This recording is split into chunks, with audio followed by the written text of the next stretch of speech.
Hello, જય માતાજી, જય શ્રી કૃષ્ણ। આજની વાર્તા શરૂ કરીએ પહેલાં જો વિડીયો ગમે તો લાઈક અને શેર કરી દેજો। ચેનલ પર જો તમે નવા હોય તો ચેનલને સબસ્ક્રાઈબ કરી દેજો।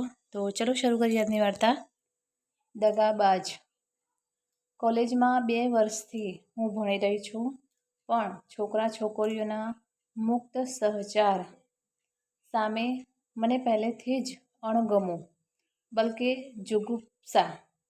તેથી કોઈ છોકરા સામે મેં ઊંચી આંખ કરીને જોયેલું નહોતું। નિયમિત કોલેજ જવું, કોલેજ પૂરી થાય એટલે ઘેર પાછા ફરવું એ મારો નિત્યક્રમ।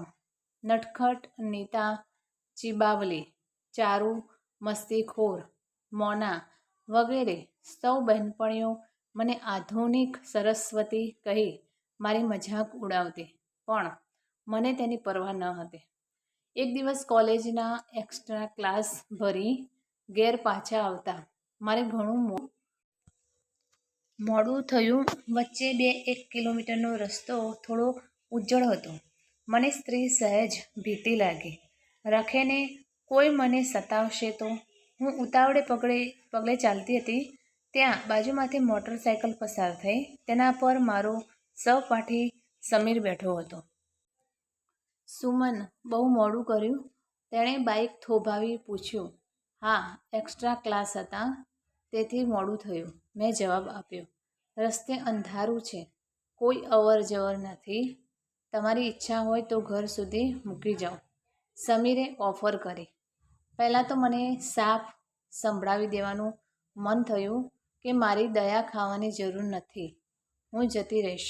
પરંતુ નિર્જન રસ્તો, અંધારું અને મારું એકાંકીપણું તેમજ મનમાં થતો સંચાર, આ બધાથી હું તેવું અપમાનિત વેણ ન કાઢી શકી, બલકે સમીરની ઓફર સ્વીકારી લેવાનું મન થયું। મેં અચકાતા હા પાડી। સમીરે મને બાઇક પર બેસાડી, પણ તેનો વર્તાવ ઘણો સંયમશીલ હતો। ડબલ સવારીમાં નજીક બેસવા છતાં તેણે મને સ્પર્શવાનો જરાય પ્રયત્ન ન કર્યો, ઉલટાનો સંકોચાઈને ચૂપચાપ બેસી ગાડી ચલાવતો હતો। થોડી મિનિટોમાં જ મારું ઘર આવતા હું ઉતરી પડી। મેં સમીરને ઘરમાં આવવાનો વેગ કર્યો, પણ તેણે ના કહી। મેં લિફ્ટ માટે આભાર માન્યો।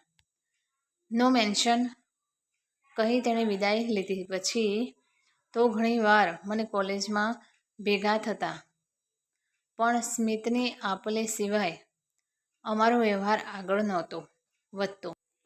પોતે કરેલા નાનકડા ઉપકારનો લાભ લઈ વધુ નિકટ આવવા સમીરે પ્રયત્ન ન કર્યો, તેથી મને તેને માટે વધુ માન થયું। એકવાર હું કોલેજ કેન્ટીનમાંથી નીકળતી હતી, સમીર પ્રવેશતો હતો। હું આભારવશ તો હતી જ। મેં રેવડીનું પેકેટ લઈ સમીરને ધર્યું। થેન્ક યુ ના જવાબ સાથે તેણે સ્વીકાર્યું। મેં કૃતાર્થતા અનુભવી। પછી તો કોઈક વાર તે મને કંઈક ઉપહાર પેકેટ આપે, હું લઈ લઉં, વળતા બીજી વાર હું આપું તે સ્વીકારી લે। ખાસ વાતચીત ન થાય, પણ ખાદ્ય પદાર્થનું આદાન પ્રદાન થયા કરે। મારો આદર તેના તરફ વધતો ગયો। એકવાર સમીરે શરમાતા મને પૂછ્યું, સુમન ફરવા આવશે? હું માનવશ હતી જ, મેં હા પાડી। અમે ફરવા ગયા। સમીરે કશી છૂટ લેવા કોશિશ ન કરી। મને તેનું સંયમિત વર્તન સમભાવ પ્રેરતું હતું। પુરુષો આ જ કલા જ હોય છે, તેવો મારો પૂર્વગ્રહ મને સુધારવા યોગ્ય લાગ્યો। પછી તો કોઈ વાર અમે જુદે સ્થળે, બાગમાં, દરિયાકાંઠે, પિક્ચરમાં, હોટલમાં ફરવા જતા થઈ ગયા। તે ક્યારેય ઉતાવળ કરતો નહીં, પણ મને તેને ધીરજ હવે અકળાવતી હતી। હું મારો અચળો ક્ષણાર્ધ દૂર કરી સ્પર્શ, હસ્તમૈથુન, ચુંબન આદિ પ્રાથમિક ચેષ્ટાઓ કરતી। તેને તેમ કરવા પ્રેરિત સમીર સંકોચ પ્રત્યુત્તર આપતો। થોડા અઠવાડિયામાં અમે નિકટ આવવા લાગ્યા। સમીરના ગુલાબી ગાલ, રતુમડા ઓષ્ઠ, ગોરો ચહેરો, કાળા ભમ્મર વાળ, વિશાળ બાહુ, પહોળું વક્ષ સ્થળ મને આકર્ષિત રહેતા। હવે મને આંશિક સ્પર્શમાં સંતોષ થતો ન હતો। મારો દેહ અને મન સંપૂર્ણ આશ્લેષ ઝંખવા લાગ્યા. એકવાર અમે ફરવા ગયા. સાંજનો આથમતો સૂરજ, આકાશી સૌંદર્ય, અનુકૂળ એકાંત, સમીરનું સાનિધ્ય, આ બધું મને વિવેશ અને વિહવળ કરવા માટે પૂરતા હતા. મેં ઝડપથી તેની નજીક જઈ તેના કપાળ પર એક ચુંબન ચોળી દીધું. મારો ઉરપ્રદેશ આગળ કર્યો અને સમીરના હાથને મારા હાથમાં લઈ જોરથી દાબ્યો. મારો આટલો સંકેત સમીરના પૌરુષને જાગૃત કરવા માટે પૂરતો હતો. આજ સુધીનો લજ્જાશીલ સમીર અદૃશ્ય થયો અને આક્રમક સમીર પ્રકટ થયો. તેણે મારા સંકેતનો વળતો પ્રતિસાદ ઉષ્મા અને ઉત્તેજનાપૂર્વક આપ્યો. ચુંબન, અંગમર્દન, અંગુલિનર્તન, ગલી ચૂંટીની પ્રણય ચેષ્ટા વડે મને ઉત્તેજિત કરી. મેં પણ હકારભર્યો પ્રતિસાદ આપ્યો. અમે બંનેએ ઉત્કટ ઉત્તેજના અનુભવી. અમને લાગ્યું કે વસ્ત્રો હવે પુરુષ પ્રકૃતિના એકત્વમાં અંતરાય રૂપે છે. હળવેકથી અમે તે દૂર કર્યા. એકમેકના અનાવૃત દેહને આંખોથી પી રહ્યા. પણ અનાવૃત સમીર મને જુદો લાગ્યો. વસ્ત્રોવૃત સમીર મને હંમેશા મૃદુ, મોહક અને મુલાયમ લાગતો હતો. પણ વસ્ત્રવિહોણું સમીરમાંથી મૃદુતા, મુલાયમતા અને મોહિની ઓછા થઈ જવા લાગ્યા. પહાડની ઉત્તુંગતા, વડલાની વિશાળતા, નદીપુરની ધસમસાટ અને યોદ્ધાની આધીરતાનામાં મને સમીરના દર્શન થયા. મારો સુકુમાર દેહ માટે આ પ્રચંડ પુરુષનો અજગર સમ આશ્લેષ કેટલો કષ્ટપ્રદ બનશે તેના ભયથી હું હબળી ગઈ. મેં નજીક ધસતા સમીર તરફ હાથ આડો કર્યો. પણ મદમસ્ત ગજરાજ હસ્તીની પર આરૂઢ થવામાં હવે અધીરો ઉત્સુક હતો. મારા હકારભર્યા વિરોધને ગુણકાર્યા વગર તેણે મને બળપૂર્વક બાથમાં લીધી. પ્રારંભની ક્ષણે મારાથી ધીમી ચીસ પડાઈ ગઈ. પણ તત્કાલીન સમીર સભ્યતા, સંકોચ, માર્દવ કે મુક્તતાના સંબંધોથી મુક્ત થયેલ આક્રમક પ્રાકૃત પુરુષ હતો. તેણે મને જકડી રાખી. બીજી જ ક્ષણે મેં અનુભવેલ પહેલવહેલી સ્પર્શવેદના મટી ગઈ. મારા દેહમાં સુખ અને આનંદનો સંચાર થયો. મારો ભય અદૃશ્ય થઈ ગયો. અરુચિ ઓસરી ગઈ અને તન મનની તન્મયતા સાથે હું પણ સમીર સાથે કેલિનમાં ગૂંથાઈ ગઈ. કેટલીય વાર સુધી અમે સ્વર્ગ સુખ માણ્યું. ઉત્તેજનાની ક્ષણો વીતી જતાં અમે ઉઠ્યા, સ્વસ્થ થયા. પ્રથમ સ્પર્શનો અનુભવ એટલો અદૃશ્ય અને રોમાંચકારી હતો કે કશી વાતો કરવાની જરૂર નહોતી. મનોમન અમે સુખાનુભૂતિ વાગોળતા ઘરે આવ્યા. પથારીમાં પડ્યા પછી પણ મોડી રાત સુધી એ અનિર્વચનીય આનંદની સ્મૃતિને હું ચઘળતી રહી. થોડા દિવસ બાદ મેં અને સમીરે વધુ એકવાર સુખની પુનરાનુભૂતિ કરી. પણ આ વખતે નહોતી પ્રથમ સ્પર્શની દેહપીડા કે નહોતો કશો ક્ષોભ. અવર્ણનીય આનંદના સાગરમાં અમે સહેલ કરી. સખીઓની મશ્કરી મને સાર્થક લાગી. પણ તે પછી કોણ જાણે કેમ પણ સમીરે મારી જોડેના સંબંધ કાપી નાખ્યો. દિવસો સુધી મળ્યો નહીં. મળ્યો ત્યારે મોં ફેરવી જતો રહ્યો. પછીથી સાંભળ્યું કે તેની સગાઈ એક શ્રીમંત ઘરની અધિક સ્વરૂપવાન કન્યા સાથે થઈ ગઈ છે. ગમે તેવા સ્વાદિષ્ટ ભોજનની સ્મૃતિ પણ થોડા દિવસ પ્રબળ રહે છે, પછીથી ઉપરાઢ પામે છે. મેં પણ મારું મન અભ્યાસમાં પરોવ્યું. સમીર મિલનને 1.5 મહિના થયા. તેની માનસિક અસરથી તો હું મુક્ત થઈ પણ દૈહિક પરિણામ વિકાસ પામતું લાગ્યું. 2 મહિના થયા હું માસિક ધર્મમાં આવી ન હતી. તેથી મને ચિંતા થવા લાગી. ક્યાંક કુંવારા માતૃત્વની તૈયારી તો નહીં હોય ને? મારી મૂંઝવણ વધવા લાગી. એકવાર રિસેસમાં નેહા સાથે એકલા મળવાનું થયું. તેને ગાર્ડનમાં લઈ જઈ મારી મૂંઝવણ જણાવી. નેહા રમતિયાળ, સુમન એમાં મૂંઝાય.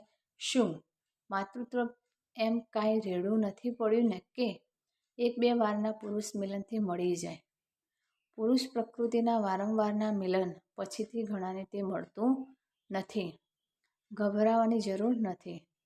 પણ નેહા, મને તો બીક લાગે છે. કંઈ થશે તો નહીં ને? મારો અજંપો મેં વ્યક્ત કર્યો. થાય શું? આજ સુધી તું કરડું રહેલી એટલે પહેલા અનુભવથી તું ગભરાય છે. બાકી અમે તો આવા કેટલાય અનુભવ કરી નાખ્યા. હવેથી કોન્ટ્રાસેપ્ટિવનો ઉપયોગ જરૂર પડે કરવાનું રાખજે. નેહાએ અનુભવી અભિનેત્રીની અદાથી સલાહ આપી. પણ માન કે આ વખતે કંઈ થયું તો? મારી શંકા કુશંકા હજુ દૂર થતી ન હતી. તો શું તેનો રસ્તો પણ છે જ? શું? એબોર્શન. હવે તો એ પણ કાયદેસર અને ખાનગીમાં થઈ શકે છે. ચિંતા કરવાની જરૂર નથી. નેહાના ઉકેલથી મને થોડી નિરાંત થઈ. છૂટા પડ્યા. હું ઘેર આવી. બાએ મારા હાથમાં મોટી બહેનનો આવેલો કાગળ વાંચવા મૂક્યો. મોટી બહેન લખતી હતી, પૂજ્ય બા તથા બાપુજી, સુમન માટે મારા દિયરનું ગોઠવ્યું છે. બંને પક્ષ એકમેકને જાણે છે. ઔપચારિક વિધિ પૂરતા મારા દિયર નરેશભાઈને ત્યાં મોકલું છું. સુમનની અને તેમની મુલાકાત કોઈ હોટેલમાં ગોઠવજો. સુમન શરમાયા વગર નરેશભાઈની જોડે ભળે. બંને પરસ્પરને સારી રીતે ઓળખતા હોવાથી ફાઇનલ કરી લે. વેવિશાળ અને લગ્ન બંને 1.5-2 માસમાં કરી નાખવાના છે. પછી નરેશભાઈ પરદેશ જવાના છે. લિખિતન તારી પુત્રી તેજલ. કાગળ વાંચતા જ મેં એક સુખદ રોમાંચ અનુભવ્યો. મનોમન વિચારતા મારી મૂંઝવણનો તોડ પણ નીકળી ગયો.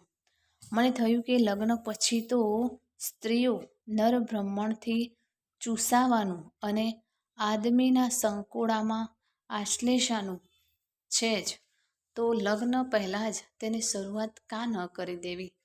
મોટે ભાગે માણસને પૂરી થાળી પીરસાય ત્યાં સુધી વાટ જોવી ગમતી નથી. જટ જમવાનું ચાલુ કરવા તે અધીરો હોય છે. હું નરેશ આગળ મારા સ્ત્રીતત્વનો ઉપહાર જટ ધરી તેને જમાડી દઈશ. આથી તેની પુરુષ સહજ ભૂખ સંતોષાશે અને વેવિશાળને લગ્ન જટ આટોપાતા મારી મૂંઝવણ મટી જશે. પરણ્યા પછી હું પરદેશ પણ જઈશ. સુખ જ સુખ. ભાવિની સુમધુર વૃષ્ટિમાં હું રમણે ચડી. બીજે દિવસે નિયત સમયે નરેશ આવ્યો. આજ સુધી તો હું તેને બહેનના દિયર તરીકે જ જોતી અને મારા શંકાશીલ સ્વભાવ પ્રમાણે ખાસું અંતર રાખીને વર્તતી. પણ હવે તો તે મારો સ્વામી અને સર્વસ્વ બનનાર હતો. વળી મારી મૂંઝવણનો મુક્તિદાતાય હતો. મેં તેને લજ્જા કરમદના ઓઢણા આઘા મૂકી પૂરા દિલથી સત્કાર્યો. તેને અને ઘરનાને પણ મારા પલટાયેલા વલણથી થોડી નવાઈ લાગી. ખબર અંતર ચા પાણી ભોજન વગેરે પતાવી હું ને નરેશ એક હોટેલમાં ગયા. એક કમરો બુક કરાવ્યો. અમે અંદર પ્રવેશી બેઠક લીધી. નરેશ મારી સામેથી ખુરશી પર બેઠો. અમારી વચ્ચે કેટલીક ઔપચારિક વાતો થઈ, પણ તે તો કરવા પૂરતી જ હતી. બાકી તો બધું ગોઠવાયેલું જ હતું. એકમેકનો પૂરો પરિચય હોવાથી વધુ કશું પૂછવાનું હતું નહીં. મેં બાજી ખેલવી શરૂ કરી. હવે આમ અંતર ક્યાં સુધી રાખીશ? મેં લાગલો સવાલ જ કર્યો. મને બહુ વચનમાંથી એક વચન પર એકાએક આવી ગયેલી જોઈ નરેશ ચમક્યો. તેને એમ કે છૂટ લેવાની શરૂઆત પુરુષે જ કરવી પડતી હશે. સ્ત્રી તો શરમાતા શરમાતા આગળ વધતી કે વધવા દેતી હશે. અહીં તો મેં જ ધડાકો કર્યો. તું રખાવે ત્યાં સુધી. નરેશનો જવાબ પણ ચાતુરીપૂર્ણ હતો.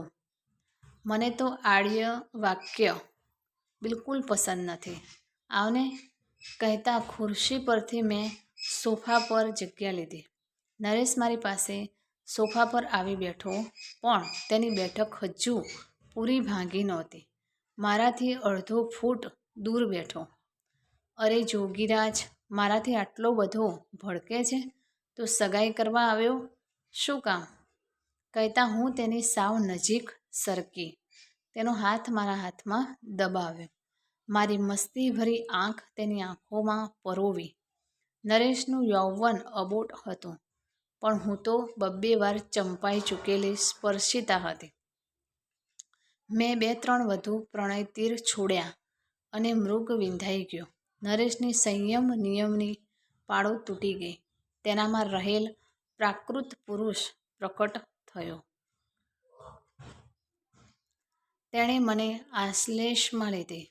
મને તો ભાવતું જ હતું. મેં સંકોચ રહિત થઈ કાયા સમર્પિત કરી. નરેશ માટે દેહ સુખની ચરમસીમા હતી. મારે માટે પણ સ્પર્શ અનુભવ બેવડો આદર્યાજનક હતો. સ્પર્શ સુખ ઉપરાંત મૂંઝવણ મુક્તિની માનસિક નિરાંત. ઘરે આવતા હું તો સાવ હળવી ફૂલ હતી, પણ નરેશ થોડો ગંભીર જણાયો. લગ્નપૂર્વ સ્પર્શનો થોડો અપરાધ ભાવ હશે તેમ મેં માન્યું. બીજે દિવસે નરેશે વિદાય લીધી. તેના મૌનને અમે સંમતિ સૂચક માન્યું. ચોથા દિવસ ટપાલમાં 2 પત્રો આવ્યા. મોટી બહેન લખતી હતી, ત્યાંથી આવીને નરેશભાઈએ વેવિશાળની સાફ ના પાડી છે. તેથી આ વાત અત્યારે તો બંધ થાય છે. વાંચતાં જ બા બાપુજીનો આઘાત લાગ્યો. બીજી પુત્રીને પણ સારે ઘરે વળાવવાના તેમના સ્વપ્નો રોડાઈ ગયા. બીજો પત્ર નરેશનો મારા પર ટૂંકમાં જ હતો. સુમન, બા બાપુજી પાસેથી શિસ્ત સંયમના સંસ્કાર મને ગળથુથીમાં જ મળેલા, પણ તે દિવસે હું મારું પ્રણ ચૂક્યો અને લપસ્યો. તેના પ્રાયશ્ચિત રૂપે આવતા 5 વર્ષ માટે લગ્નનો વિચાર મેં બંધ રાખ્યો છે. મને માફ કરજે. નરેશ પત્ર વાંચતાં જ હું ગમ ખાઈ ગઈ. મારું અસ્તિત્વ અભડાયું, પણ પોબારો ન પડ્યો. આથી હું બબડી. પુરુષ મન આદિકાળથી બ્રહ્મણવૃત્તિનું છે, નિસ્વાર્થી.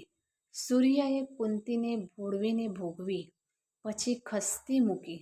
દુષ્યંતે શકુંતલાને ફસાવીને ટાણું આવે તરછોડી. સમીરે મને દગો દીધો, અને આ સંયમની પૂંછડી નરેશે તો મને ક્યાંયની ન રહેવા દીધી. શિસ્તનો આગ્રહી હતો તો લગ્ન પહેલાં શા માટે મને ચૂંથી? અને હવે ફરી ગયો મોટો દંભી ને ડરપોક. હવે તો નેહાએ કહ્યા પ્રમાણે મારી મૂંઝવણ એબોર્શન દ્વારા જ દૂર કરવી પડશે. પુરુષ જાત સાલી સાવ નગુણી. તો મિત્રો, આ કહાની તમને કેવી લાગી તે કોમેન્ટ કરીને જરૂર જણાવશો. ને વિડીયો પસંદ આવ્યો હોય તો લાઈક અને શેર કરજો, તથા ચેનલ પર નવા હોય તો ચેનલને સબસ્ક્રાઈબ જરૂરથી કરજો. ફરી મળીશું એક નવા વિડીયો સાથે. ત્યાં સુધી નમસ્તે, જય માતાજી, જય શ્રી કૃષ્ણ, હર હર મહાદેવ. Thanks for watching.